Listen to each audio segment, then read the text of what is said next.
नमस्कार दोस्तों।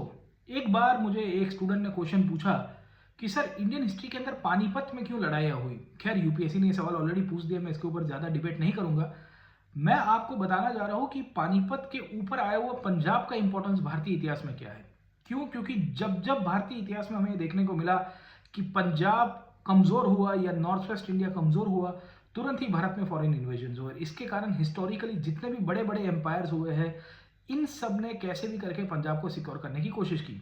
से फॉर एग्जांपल अशोका की बात करें तो अशोका के दौरान हमें ये देखने को मिलता है कि आज के उत्तर वेस्ट मतलब उत्तर पश्चिम नॉर्थ वेस्ट इंडिया के अंदर हमें ये देखने को मिला कि अशोक ने उसको कंसोलिडेट किया था। अशोक के पहले भी हमें ये देखने को मिल रहा था कि चंद्रगुप्त मौर्य सबसे पहले राजा थे जो उस पीरियड में सेल्यूकस निकोटर के साथ लड़ाई करते हैं, और सेल्यूकस निकोटर के साथ लड़ाई करने के बाद ग्रेजुअली नॉर्थ वेस्ट इंडिया को उन्होंने इंटीग्रेट करने की कोशिश की। इनफैक्ट आर्कोशिया, जेड्रोसिया, आर्या, आज के बलूचिस्तान से लेके कांधार तक के रीजन्स के ऊपर अपने डोमिनेशन एस्टेब्लिश किया गया, क्योंकि उनको पता था कि अगर वो रीजन कमज़ोर हो गया तो वहाँ से विदेशी आक्रमण होंगे मगध के ऊपर और बहुत ही डेट्रीमेंटल होगा मगध के इंटरेस्ट के लिए। ऐसी ही कहानी सेम टू सेम आपको देखने को मिलती है अशोक के दौरान में भी।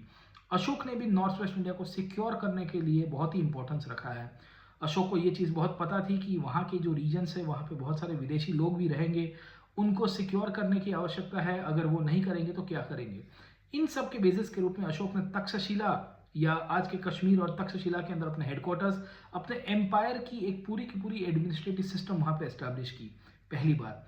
दूसरी बात हमें ये भी देखने को मिल रहा है कि अशोक ही था जो आज के कांदाहार और वी विल फाइंड की शहबाज गढ़ी और पेशावर और इंक्लूडिंग अफगानिस्तान में लागमन जैसी जगहों के अंदर भी अपने रॉक एडिक्ट्स को इश्यू करेगा।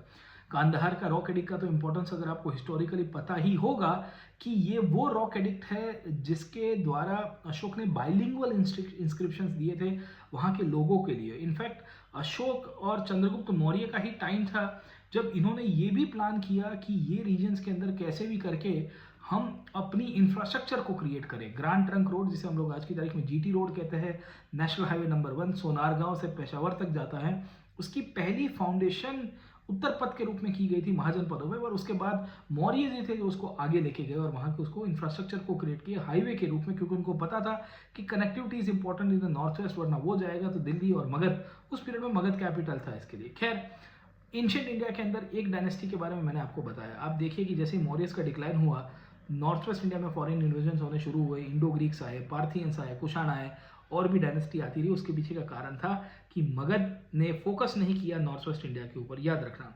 सेकंड, हम लोग बात करते हैं पोस्ट मौर्यस के बाद गुप्तास के पीरियड में। गुप्ता में जब चंद्रगुप्त टू या विक्रमादित्य करके राजा पावर के ऊपर आते हैं, इन्होंने भी दिल्ली के अंदर जो मेहरौली पिलर इंस्क्रिप्शन इशू किया है, उसके बाद वहाँ पे भी उन्होंने लिखा है कि मैंने नॉर्थ वेस्ट इंडिया और आज के पंजाब से लेके सेंट्रल एशिया तक के रीजन को गुप्ता एम्पायर के लिए सिक्योर करने की कोशिश की। क्यों? क्योंकि उनको पता था कि अगर वो कमज़ोर रहा तो उसके बाद उनके ऊपर विदेशी आक्रमण यानी कि फॉरेन इन्वेजन होने की पूरी पूरी शक्यता होगी। तो Punjab and north west is the gateway to India, याद रखना, इट्स अ गेटवे। जैसे ही वो कमज़ोर होता है ऑटोमेटिकली भारत में हिस्टोरिकली फॉरेन इन्वेजन्स रहे। गुप्तास तक तो ठीक था, गुप्तास के बाद ग्रेजुअली हमें देखने को मिलता है कि नॉर्थ वेस्ट इंडिया के अंदर कमज़ोर डायनेस्टीज आई। 1000 तक आते आते जो राजपूत पीरियड निकल के आया, राजपूत पीरियड के अंदर भी यही होता है कि पंजाब के इश्यू को लेके पृथ्वीराज चौहान की लड़ाई हो जाती है मोहम्मद घोरी के साथ, सर ओके, तो मोहम्मद घोरी के साथ, सर, है ना, समझे। तो वो लड़ाई हुई थी वो पंजाब को लेके। इनफैक्ट इसके भी पहले आप समझने की कोशिश करिए, 1000 के आसपास जब गजनी ने भारत में आक्रमण किया तो उसका भी परिणाम ये था कि नॉर्थ वेस्ट इंडिया और आज के पंजाब से लेके अफगानिस्तान की बॉर्डर्स वाले रीजन में इंडिया में कोई स्ट्रॉन्ग स्टेट नहीं था। एक डायनेस्टी, शाही डायनेस्टी हुआ करती थी, but it could not stop the Ghaznavid invasions on India. आप देखिए कि जब जब पंजाब और नॉर्थ वेस्ट गिरा है तब तब विदेशी आक्रमण भारत के अंदर होते रहे हैं। खैर, इसके बाद की भी बात करें, ग्रेजुअली अगर हम लोग 1200 तक की बात करें तो पंजाब का ही इश्यू और मैटर था जिसको लेके मोहम्मद गोरी और पृथ्वीराज चौहान के बीच में लड़ाई हुई। आप देखिए ताराभिंड की लड़ाई, भटिंडा की लड़ाई थी वो, जिसमें फाइनली वी विल सी कि भटिंडा की मैटर को लेके जब कॉन्फ्लिक्ट हुआ मोहम्मद गोरी और पृथ्वीराज चौहान में, तो इसमें करनाल के पास लड़ाई होती है, बैटल ऑफ तरेन जिसे कहते हैं। ये बैटल ऑफ तरेन लड़ाई हरियाणा के लिए नहीं थी, बट लड़ाई वो रिगार्डिंग पंजाब ओनली। इसमें जब पृथ्वीराज चौहान की हार हो गई और उसके बाद इतिहास बदल गया और विदेशी आक्रमण हुए। आप देखिए दिल्ली के सुल्तान ने ये ध्यान रखा है कि कैसे भी करके हम पंजाब को सिक्योर करें। सबसे पहले वहाँ पे हमें देखने को मिला इल्तुतमिश पंजाब का गवर्नर बनता है और वहाँ से दिल्ली में आया, और उसके बाद बलबन ने देखा तो मंगोलों को रोकने के लिए काम किया, अलाउद्दीन खिलजी ने काम किया। दिल्ली के सुल्तान में भी ये हुआ कि जैसे ही पंजाब कमज़ोर हुआ तो 1398 के अंदर तैमूर का आक्रमण हुआ। कैसे हुआ? Because Punjab was weak. बात आगे चलती है, मिडिवल इंडिया के अंदर ही मुगल्स के अंदर देखते हैं कि जितने भी मुगल राजा थे सबका एक टारगेट था कि पंजाब और अफगानिस्तान को इंडिया के साथ लिंकअप कर दे, क्योंकि वो कमज़ोर होगा तो विदेशी आक्रमण बढ़ेंगे। बाबर के समय से इनकी लिंकेजेस एस्टैब्लिश हुई। हुमायूं तो खुद ही भाग गया था, पर अकबर ने लाहौर में कैपिटल शिफ्ट किया, काबुल तक का विस्तार जीत के आया राजपूत राजाओं की मदद से। मानसिंह जैसे मनसबदार आपको मिलते हैं। क्यों? क्योंकि उसको पता था कि पंजाब को सिक्योर करना, नॉर्थ वेस्ट को सिक्योर करना कितना ज़रूरी है। औरंगजेब तक हमें ये देखने को मिला, या शाहजहां तक देखने को मिला कि नॉर्थ वेस्ट इनका कमज़ोर हुआ। औरंगजेब तक आते आते इन लोग के हाथ से नॉर्थ वेस्ट इंडिया चला गया, पंजाब, कांधार ये सब रीजन चले गए। सिखों का किंगडम थोड़े समय तक निकल के आया था। 1707 के अंदर जब गुरु गोविंद सिंह जी की मृत्यु हुई और बंदा बहादुर को 1716 के अंदर एग्जीक्यूट कर दिया गया बाय द मुगल्स, तो उसके बाद पंजाब फिर कमज़ोर हुआ, और पंजाब के कमज़ोर होने के कारण ही 1739 में नादिर शाह का आक्रमण हुआ, क्योंकि कोई था नहीं। और 1740 से लेकर 1767 तक कंटिन्यूसली अहमद शाह अब्दाली ने आक्रमण किया। इसी आक्रमण के पार्ट के रूप में 1761 में मराठास ने पंजाब को कंट्रोल करने की कोशिश की by once again creating a frontier for India, but Marathas lost at the third Panipat. तो आप देखिए ये पंजाब था जिससे तीसरी पानीपत की लड़ाई कराई सर, है ना, समझे।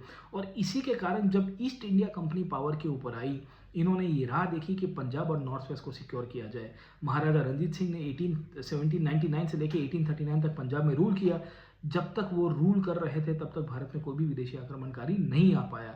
ईस्ट इंडिया कंपनी 1839 के बाद तात्कालिक रूप में, या 1848 तक आते थे जब उसने पंजाब को एनेक्स किया, तो उसके बाद वो अफगानिस्तान तक जाती है, क्योंकि उनको पता है कि दिल्ली का रास्ता वाया पंजाब चलता है। जिस दिन पंजाब गिर गया, जिस दिन नॉर्थ वेस्ट इंडिया सिक्योर नहीं रह पाया, उस दिन आपकी दिल्ली या नॉर्थ इंडिया की या पूरी इंडिया की जो पॉलिटिकल सिस्टम है उसको उथल पुथल कर दिया जाएगा। आज की तारीख के अंदर भी भारत की राज्य व्यवस्था, भारत की समाज व्यवस्था और भारत की अर्थव्यवस्था में पंजाब का बहुत ही अपना इम्पोर्टेंट है। इकोनॉमिकली तो हम देख ही सकते हैं कि भाई हमारी एक राइस बोल और वीट बोल के रूप में है, पर आप देखिए कि पंजाब एक क्राइसिस के थ्रू जा रहा है। पंजाब में आज की तारीख के अंदर ड्रग्स का मैटर हो गया हो, या पंजाब के अंदर आप देखिए सोशो कल्चरल इश्यूज चल रहे हो, आज वो सेपरेटिज्म की जो फीलिंग आ रही है वो भी इंडिया की स्टेबिलिटी, सेफ्टी और सिक्योरिटी के लिए बहुत ज़रूरी है। हिस्टोरिकली हमेशा हमें ये ध्यान रखना है कि पंजाब जिस दिन डाउन जाता है उस दिन दिल्ली के ऊपर बहुत बड़ा इम्पैक्ट पड़ता है। दोस्तों पंजाब के भविष्य के लिए और भारत के भविष्य के लिए पंजाब को स्टेबल होना बहुत ज़रूरी है। इसी प्रकार की इंटरेस्टिंग अगर आप तैयारी करना चाहते हो तो आप हमारे साथ जुड़िए अनअकैडमी की एप्लीकेशन के ऊपर। अनअकैडमी प्लस में मैं हिस्ट्री, आर्ट एंड कल्चर पढ़ाता हूँ। अभी डिस्काउंट चल रहा है, 50% discount. By using this code PN Live you can get the maximum benefit. Description box में लिंक अवेलेबल है। बाकी एक और इन्फॉर्मेशन वीडियो के साथ वापस मिलूंगा, तब तक के लिए जय हिंद, लेट्स क्रैक इट।